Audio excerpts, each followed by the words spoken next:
Voilà, bonjour chers amis internautes. Bienvenue na la chaîne Nabiso YouTube, Sarah Jolie Speed, na émission Nabiso 100% culture. 100% culture et émission et salami pour Nabino Bandeko Balandi. Vraiment, na rosenga Nabino, beau souscrire, beau aimer, et beau partager page Nabiso YouTube. Au Betikaka 100% culture avec Sarah Jolie Speed. Bazo benga speed parce que nazo tambola na vitesse ya dégâts.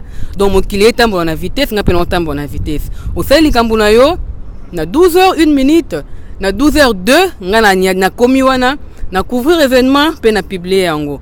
100% culture lelo et ambeli bino moko o aza bongo nde to bengaka na lopoto expert.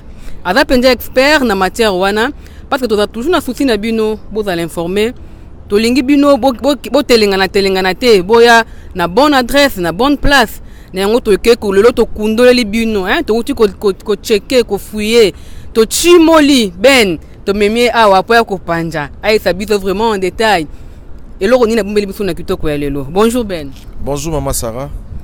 To lelo to yambi yo na kati ya 100% culture sango nini o ya malamu memeli biso lelo na 100% culture. Bon, sango malamu na memeli bino donc présence nanga na etandoeke ezala toujours pour na olobake DV loterie elingi ko banda to ba résultat ya DV elingi ko bima. Mais na oyo tozali ko lobalelo ezali par rapport ya DV etikali muke e banda dans na mikolezo ya DV loterie zo banda. Donc voilà chers amis internautes na mikolezo ya ben alobi DV loterie zo banda bo palangana te za moko na cyber ben musala ya kitoko musala ya malamu. Mais ben tokende pai tozonge pai DV loterie ngo e banda kan.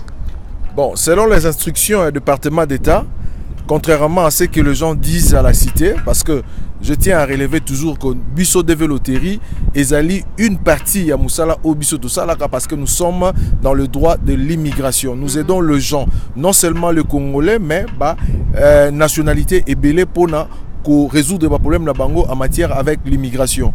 Mais selon le département d'État, DV Loterie Zobanda le 3 octobre et aussi là le 7 novembre 2017. Donc voilà, DV Loterie Zobanda le 3 octobre et aussi là le 7 novembre 2017. Na yango na souci na bino, tolingaka bino mingi, tolingi te bo palangana, tolingi te bo kena ba cyber wa mike, bino mo boyebi ba cyber wa simandaku, o ba photo na bango ezala remona na bien te. Na yango to chimoleli bino ben ye moko akiti, to benge lokola PDG ba cyber na ye.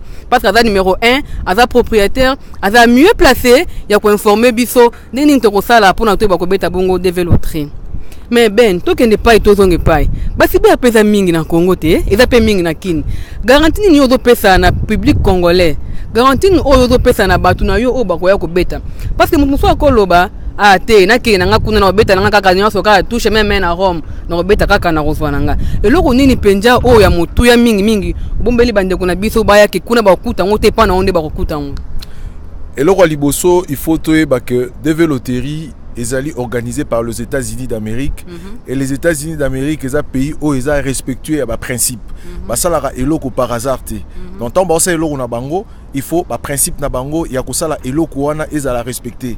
Donc garantie o bande ko baroza nango et pas ina ngai ezali que ngai moko na vandaka awa, ngai moko na beta DV Loterie, ngai moko na gagna.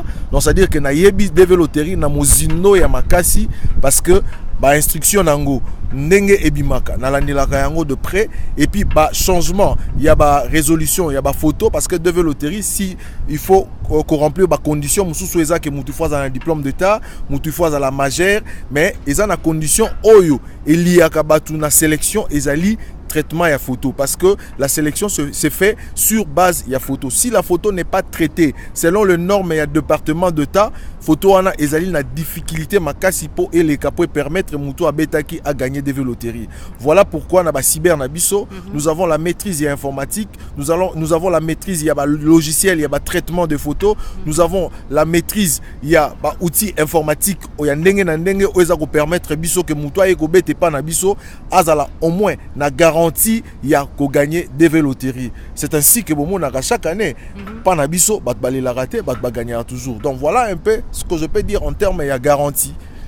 Voilà, Boyoki, chers amis internautes, hein? Merci à mon caméraman, merci à mon réalisateur, vraiment la lingi bino mingi. Ben a lobby que en termes de garantie, ba yebi vende masolo ala malamu. Bazana ba matériel approprié, bazana ba logistique approprié, ba traitaka ba photo na bango pour te au maximiser chance ya ko zala bongo sélectionner na développer.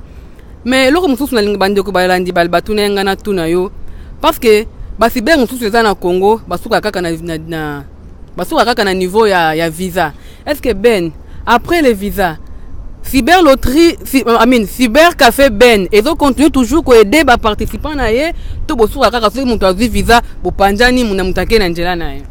Bon, ce qu'il faut savoir est d'abord que moi je suis un Congolais. Bien que dans les États-Unis, mais je continue toujours à porter le Congo dans mon cœur. Bandeko DV Loterie ezali programme oyo ezali conçu par le département d'État na vision na bango ya diversité culturelle aux États-Unis d'Amérique. Voilà pourquoi ametaki eloko wana en place. Mais seulement que la République démocratique du Congo ezali mboka oyo eza tellement béni que chaque année le département d'État azali ko accordé plus de 4800 visas na ba Congolais. Donc kokota chaque année en États-Unis ba Congolais bayaka plus de 4800. Ce qui veut dire que batu bazo beta na ba cyber bazo gagner mais bazo se limiter na ba visa na maboko tant mususu baza ko telengana po azana mbongo ya kosala démarche te. Mais na souci wana ya ko profiter parce que tant ba Congolais baza ebele na États-Unis ba ko sunga pe ba konzi ya mboka na ba expertise ya ba makambo ebele ole na ba problème ya mboka na biso to sala ka recours net to ko pesa exemple tala ba ninga bana ba pont ya minene awa batonga ba immeuble ya minene batonga so ba Congolais ba ebele awa o baza ko tanga classe ba otongila biso pe ba biloko oyo na ba programme ya développement na cadre ya ba programme ya développement ya Congo toza na posa ya batu ba ya awa ba apprendre ba nouvelle technologie ya ingénierie pour que ba kende na mboka ba tonga mboka mais toko sala ndenge nini parce que ba doza gagner des loteries ba msu ba résultat ezokufela bango na ndako a gagner ti akete.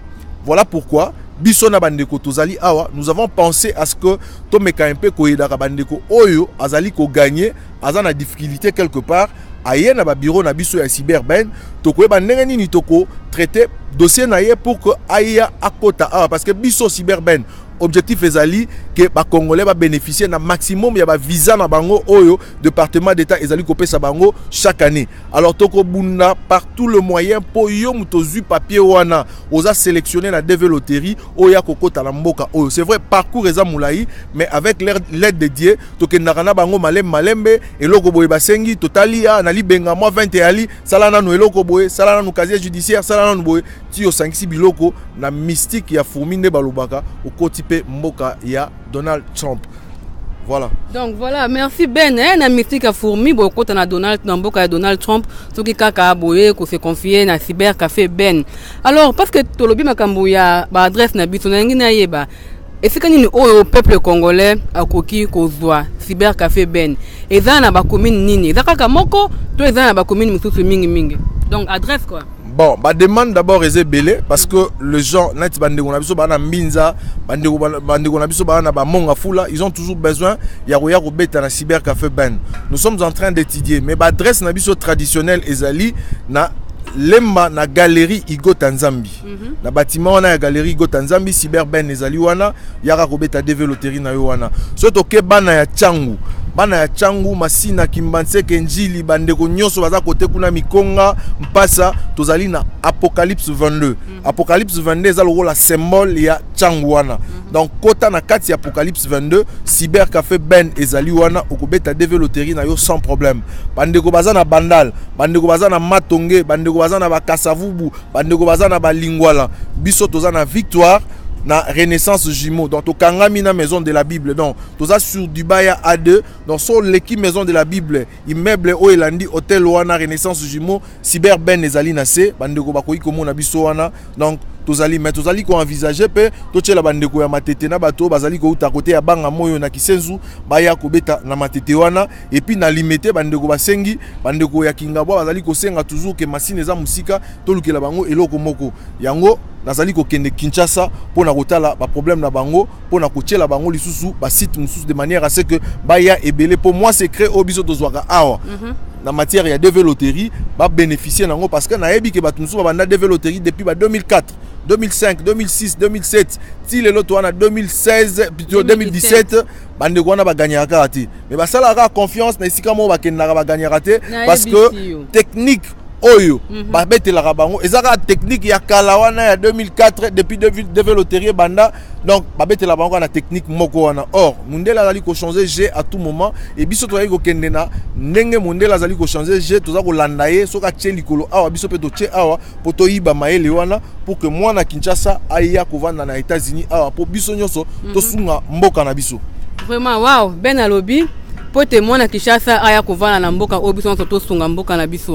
Vraiment chers amis internautes, merci na bino nde boza kolanda biso boza pété parce que ba surprise est belé hein makambo kitoko parce que ça rend joli speed à côté makambo ngo mona moka mukie mais na ngenge na belé na net. Obeti kaka na YouTube 100% culture avec Sarah Njoli donc rozala de site makambo kitoko ba surprise est belé. Merci à mon caméraman Nicolas, merci à mon réalisateur Dadi Mukendi hein, yo moko boyebi.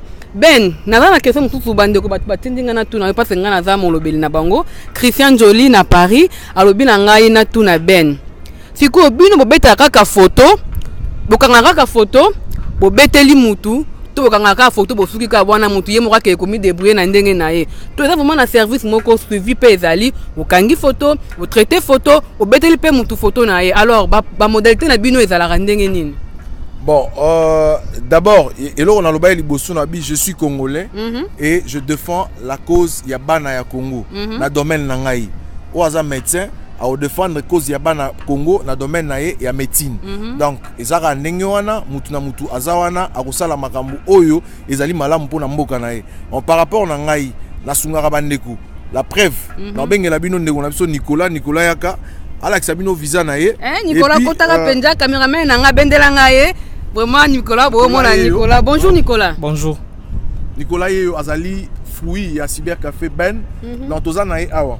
Il a gagné, moi je n'étais pas là. Tant à gagner, bazu dossier naé bureau Ezali toza ko traiter ba dossier na Nengo Esengeli, to traiter qui dossier à Nicolas, Nenge toza ko traiter ba dossier ba milliers de gens. Oh lelo baza occupé moi ba ya a ezate parce que a ezamboka mutu tout Azali occupé.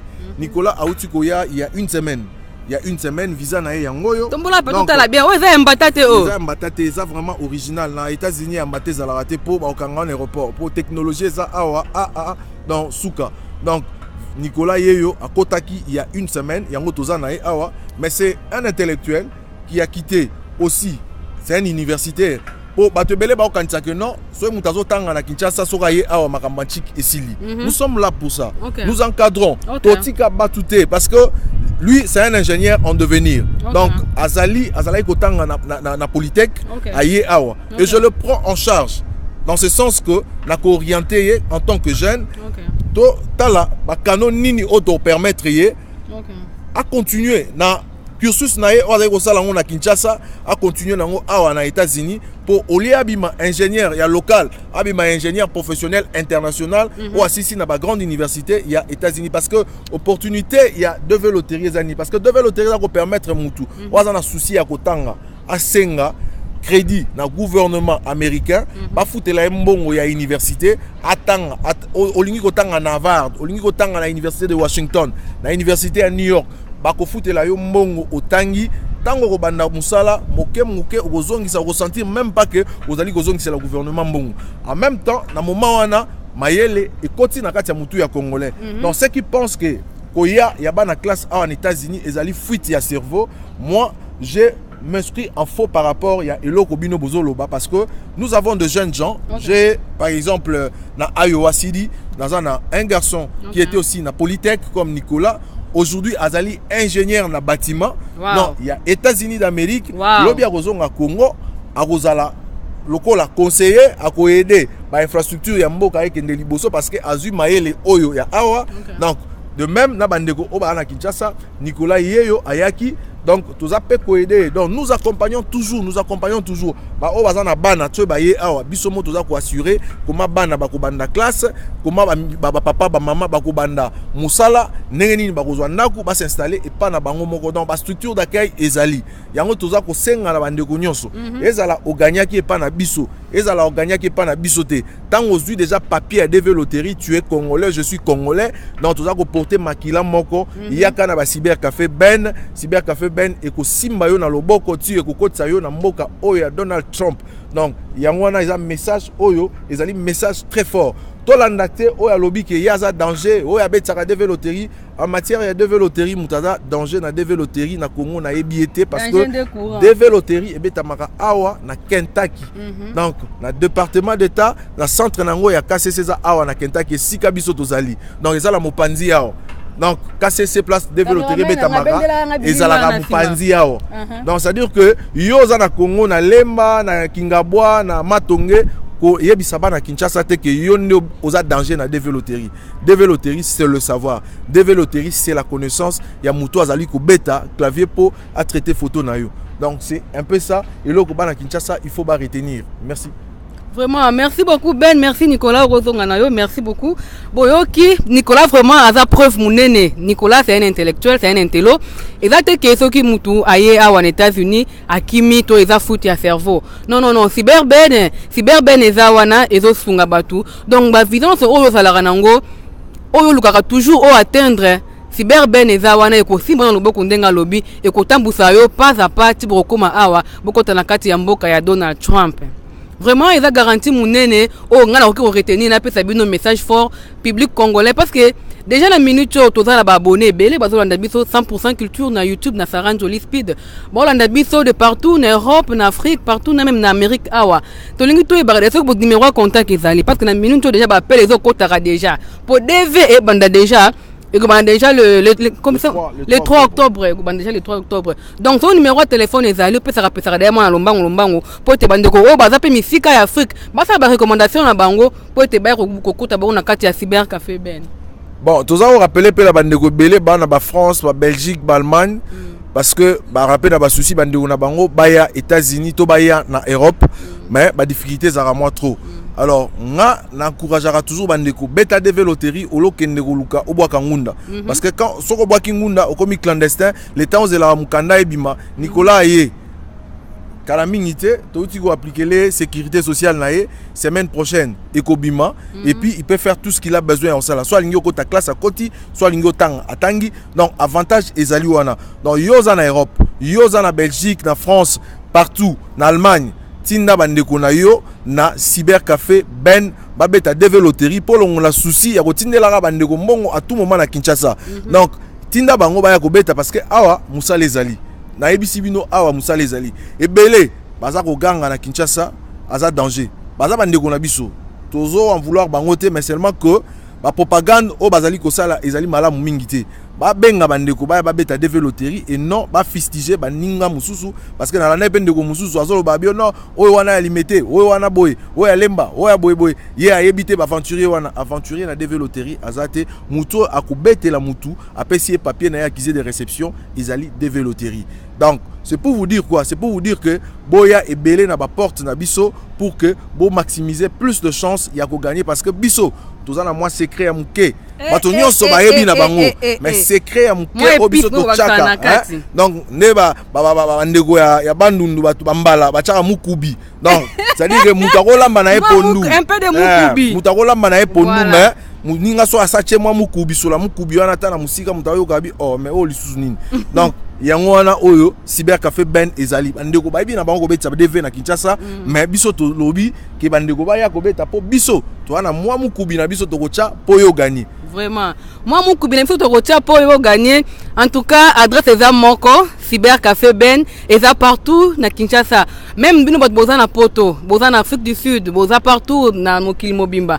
Vous recommandez bande kuna bino de Ben à lobby, hein, vous avez un côté de mabambongo mingi, yo pour économiser. Donc vous avez bande kuna bino sur na cybercafé Ben. 100% culture et émission oh to sali pour na bino donc to banda ko kende ko tambola, to ko chimola, ko luka ko fouiller information pour na bino bande kuna biso boza la bongo vraiment de cité Ben azabo batam so que non yemo azawa to ana confiance na été yemo azawa mais cyber devezo banda kala mingi te donc Ben ayebisi bino ke yemo ko kala mingi tazo kitana na kuna kin na Congo pona asimba masolongo yemo na boko za bongo te Ben.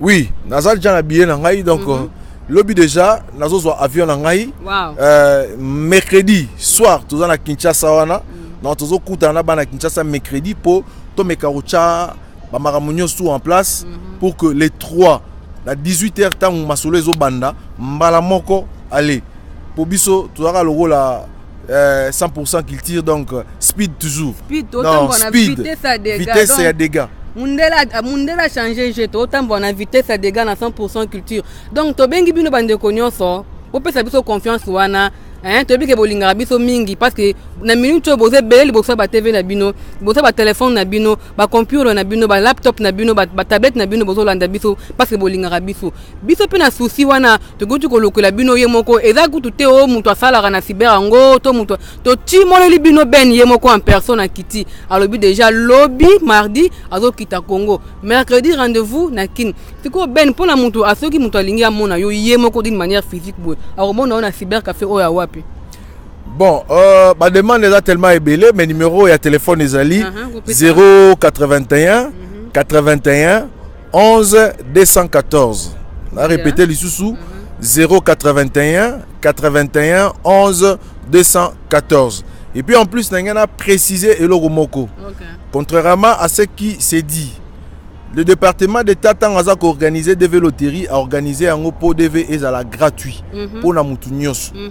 Mais à ne pas confondre avec le paiement et à service.